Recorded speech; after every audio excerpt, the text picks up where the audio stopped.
Alright, hello. Welcome back to the show. This is HITMAN. We're in Colorado.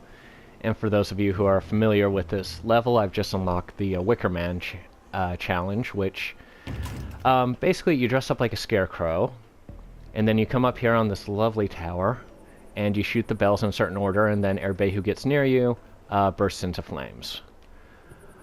This is the easiest way to do a kill everyone challenge, which is instead of just killing your targets, you kill everybody in the level. As you can see, it's already started to happen, non-target killed.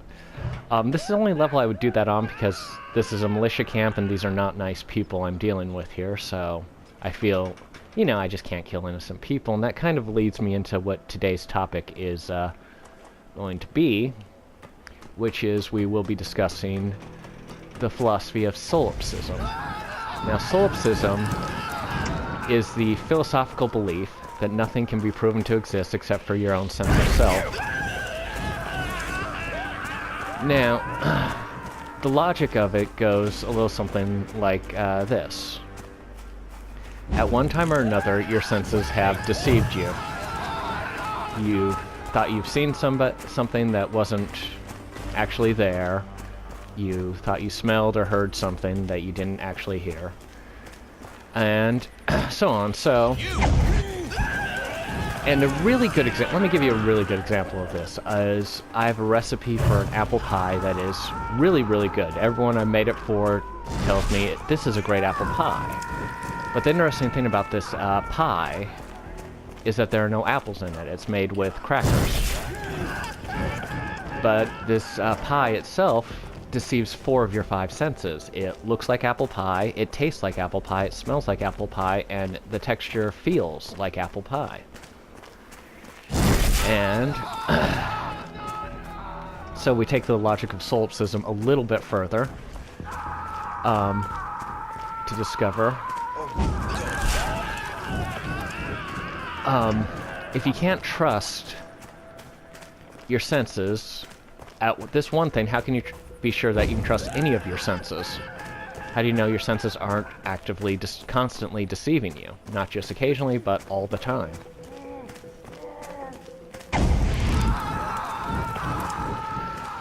So if you break it all down, starting at the beginning, going back all the way down, the only thing that you can't disprove through your senses is your own sense of self. This led to Descartes' famous comment, cogito ergo sum, or I think therefore I am. And it is the philosophy of solipsism. Now, ooh, I've been recorded by a security camera, that's not good.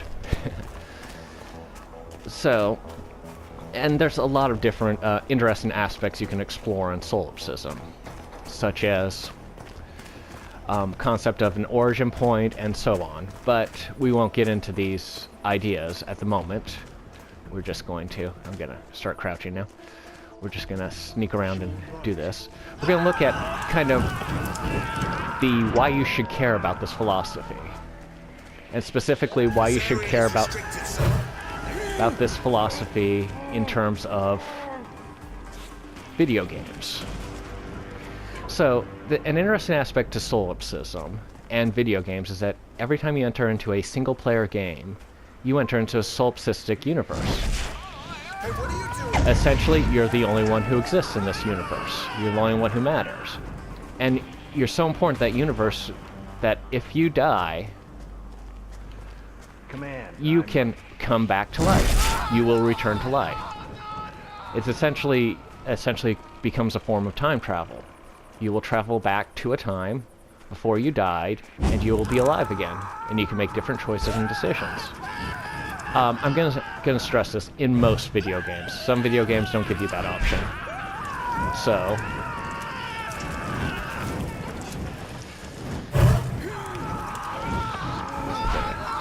run like mad through this area. So, why should you care? Maya Parvati is down. Good work. Let's see. I think I got everybody in these areas. Okay. So, the interesting thing about solipsistic world, if solipsism exists, Can't I... Okay, here. Hit the wrong button there. Okay, so if solipsism exists, then the only person you can affect in a solipsistic universe is yourself. So, and it's long been shown that the human mind does take in everything and is affected by everything it perceives. For good or for worse. So, for example, let's head over here. Got it. So, for example, if you are surrounded by people who eat only cake, you're eventually going to be in a position where the only thing you eat is cake. If you're surrounded by people who constantly swear, constantly use, or even just say weird words, you're going to eventually take on those traits. And so you are affected. Now, the general argument I hear from a lot of people about this particular philosophy is the idea that, ooh, I'm being hunted, that's not good. Oh, let's hide behind there. So, is kind of a straw man argument. Now, straw man argument basically oversimplifies somebody's argument to make it sound silly or ridiculous, like it's not a real thing or it doesn't work. Wait a minute. Let's get this guy. So to make people think that it's not important, that it... sorry, got distracted by the game. But yeah, straw man argument basically is... It makes it easy for someone who's arguing against you to say that your argument is meaningless, worthless, doesn't matter, doesn't make sense, that sort of thing. So...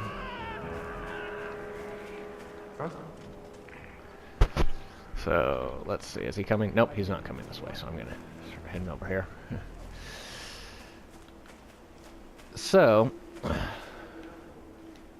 Hate it when I don't walk in the right spot.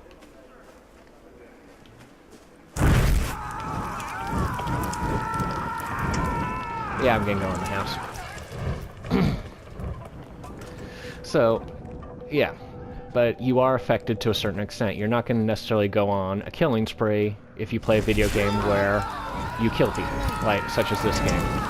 No, it doesn't quite work that way, but if you're playing a video game that constantly uses the F word, or is, say, anti-Irish, or Ezra Berg has been eliminated. Anti-woman, anti-man, you're eventually going to take on these same sort of characteristics. You're going to act and behave in the same way. You're going to suddenly be anti-Irish, you're going to suddenly be anti-man, you're going to swear a lot. Actually, I think I could have just walked out onto the balcony, but... So you're going to swear a lot, you're going to, you know, have these characteristics, these actions are going to be... Hey, hey! more like you. So yeah, we are influenced to a certain extent. Not to the extent that a lot of people argue that we are, which is actually kind of a ridiculous argument. We're not easily swayed that way, but we are subtly influenced.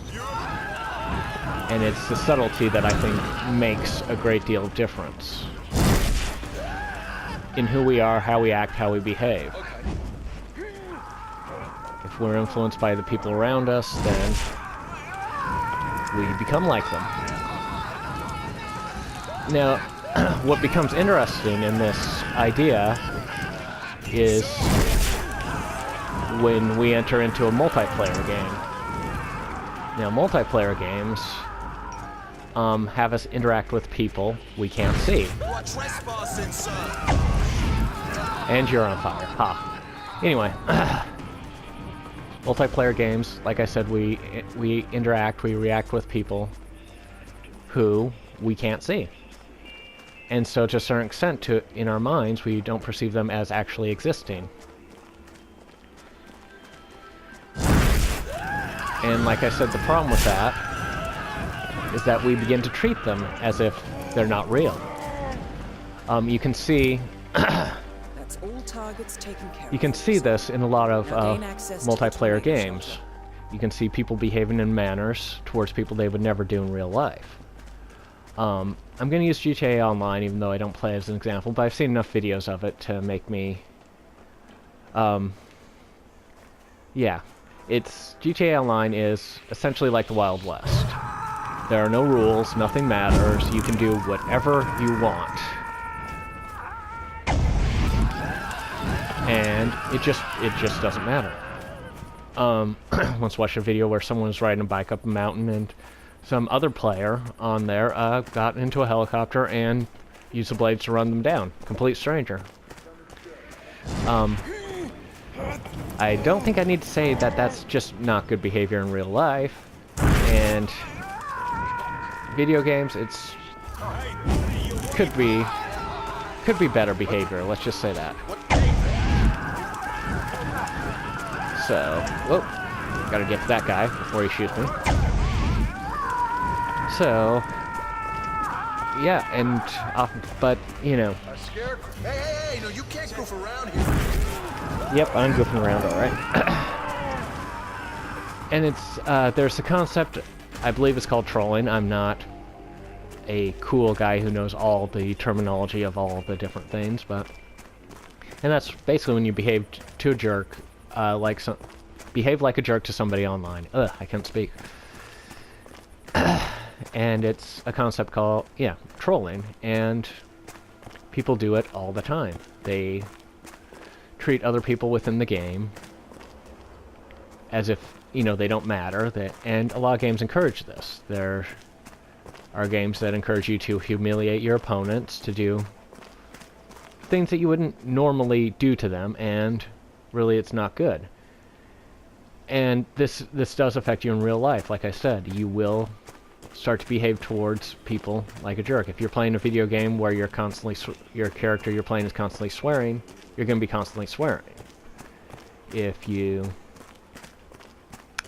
And it is true, it's real. I have some close friends and relatives who can identify what I've been watching based upon how my sense of humor is. If I've been watching a Marx Brothers movie, my sense of humor becomes much more... ooh, I just got a non-target kill somewhere. My sense of humor becomes much more Groucho-esque. If I'm watching a Bob Newhart show, I become much more like Bob Newhart is, in his humor and the way he presents his humor. And, not that I'm nearly as funny as those guys, but that's how I act and behave. And that's the interesting thing. What you take in affects you. Although it won't affect you to the extent that the strawman argument makes out, you are affected, and it does change. It does change who you are and how you act and behave. So, so the solution, I think, is just be aware. Be aware that, you're in a game, it's not real, you can leave any time, and kind of choose the games and choose what you take in with care. If you don't want to be constantly swearing all the time, don't play games or watch movies where people are constantly swearing. If you don't want to eat cake all the time, don't hang out with people who constantly eat cake. Ooh, I must have missed somebody somewhere. And that's really the takeaway here. I hope you enjoyed the show. If you liked it, like and subscribe. And yeah, read up on Solipsism. It's a really fascinating philosophy. And I will, see you in the next video.